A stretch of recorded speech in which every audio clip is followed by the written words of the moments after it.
Hello guys, welcome back to my channel. It's Joffy Noodle Legs here today. Well, I don't know who you're going to expect to see, but yeah, it's me. I've got another movie review today. It's a bit of a different one because, hang on, where have I put it? Yeah. It's a little bit of a different one because I'm reviewing a box set which contains 3 films, but I will give you the review of just one film in the box set. Um, and I'm going to be looking at Arrow's Stephen King's Children of the Corn. Now, this is a 3 film box set, contains the first 3 movies. So I'll show you the box set. The box comes with one of those hard boxes. It's really cool. It comes with a poster. I'll show you the poster. It's got the original poster, which is that one. You may remember seeing that around cinemas and around blockbusters and stuff. And then it's got Arrow's artwork poster, which I actually prefer more, which is really, really cool.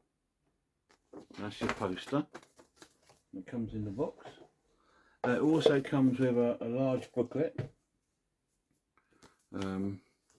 which contains, like, tells you all about every single film. Children Call 1, 2 and 3, and it's got like pictures from the films and sort of essays and interviews from stars from the film. So that's quite a cool booklet. It comes with it, and it contains 3 films.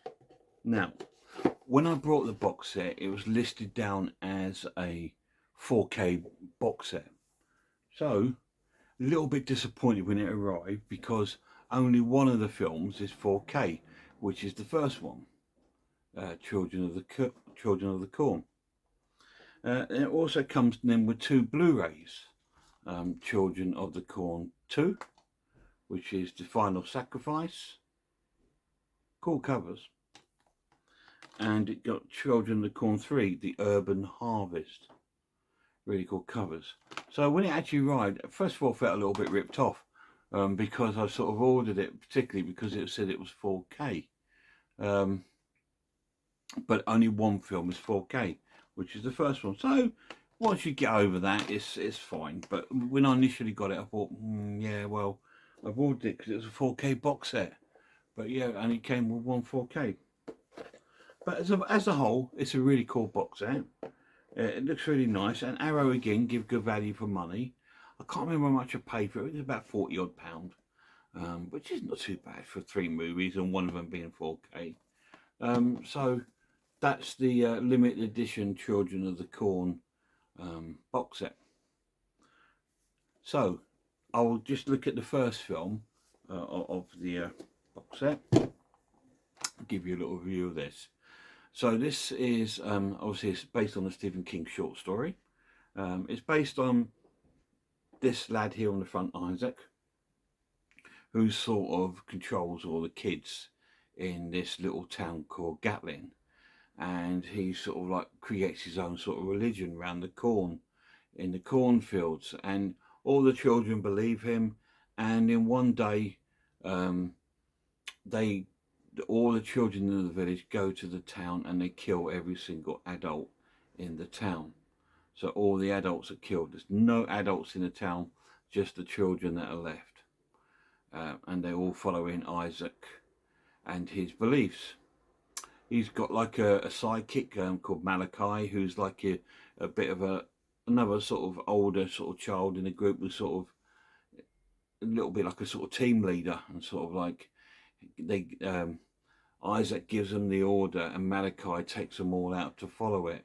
I suppose it's a little bit like the Manson story, really, if you like. And yeah, it's the same sort of thing, really, premises of that, of Charles Manson and his the Manson family. Anyway, that's the main story of the film. So you got Linda Hamilton, one of the stars, and her boyfriend are on a road trip through to. He's got a job as a doctor, so they're on their way there to their new place of home, and they get a little bit lost on the way, and they end up going through Gatlin. And on the way there, they accidentally there's one of the children that's been attacked by the other children in the cornfield, stumbles onto the road, and they knock him over with the car on the way to the town. So they didn't have to go into the town to try and find like an adult and report like the crime, and that it's a murder, not by the man and the woman, but by because he's a doctor, he realised that he was actually already dead. He was just standing in the field, in the road, sorry, when the car actually knocked him over. When they get to the town, they find out that there's no one there, apart from sort of kids. And they go to one of the houses on the outskirts of town, and they find a young girl and a young boy, and they sort of like get on okay with them. Linda Hamilton stays with the young girl, and the man goes off around the town trying to find someone to help. And while that's happening, Linda Hamilton gets kidnapped by Malachi and all the other kids, and they take her to the field, and they place her on like a corn-made crucifix for a sacrifice. Anyway, so the guy still doesn't know this is happening, so he goes around the town still looking, and sort of finds out about the kids as he joins back with the young boy and the girl, and they tell them that they've taken the woman to be sacrificed. So he then goes to the field to try and save her, and that's the sort of premise of the story. So I won't give you any more of the story because I don't want to give it away in case you haven't seen it. What do I think of the film? I think it's a great film. I really love it.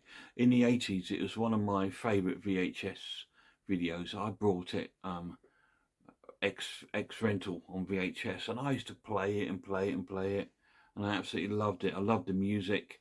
I loved the atmosphere. I thought the kids acted really well, actually. For child actors, I thought they were pretty good acting in the film, to be honest. Especially Isaac and Malachi and the two young ones.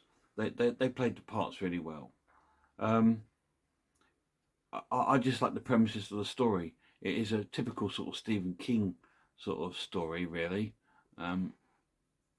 You know, like Pet Sematary and those sort of films, Cujo.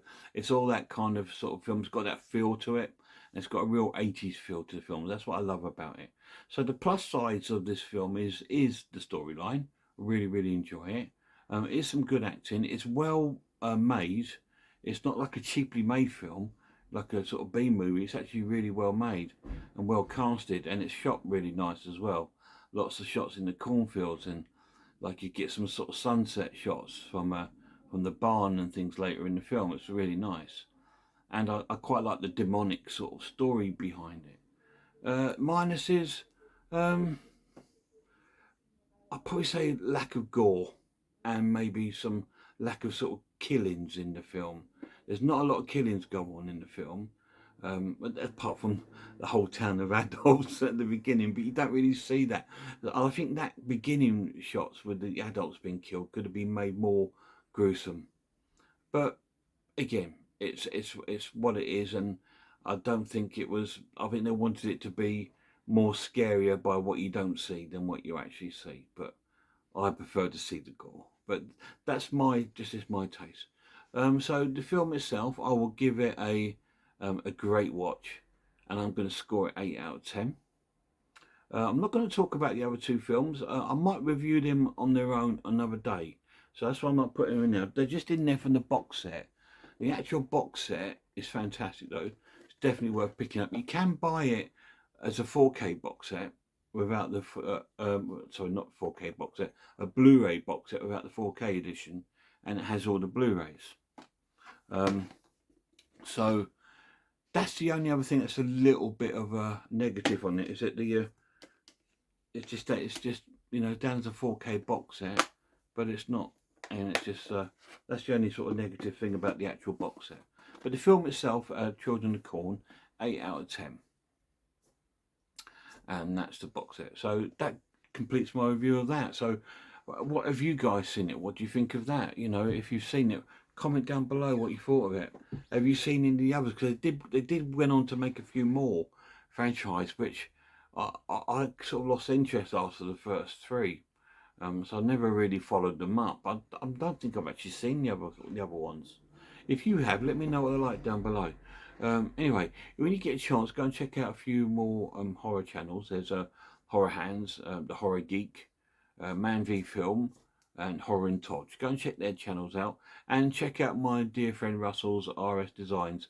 Although his channels are mostly about sort of spiders and that, he is a big horror fan. So that's why I give him a shout out in these videos. Anyway, guys, look after yourselves, look after one another, and I really hope I'll see you all soon.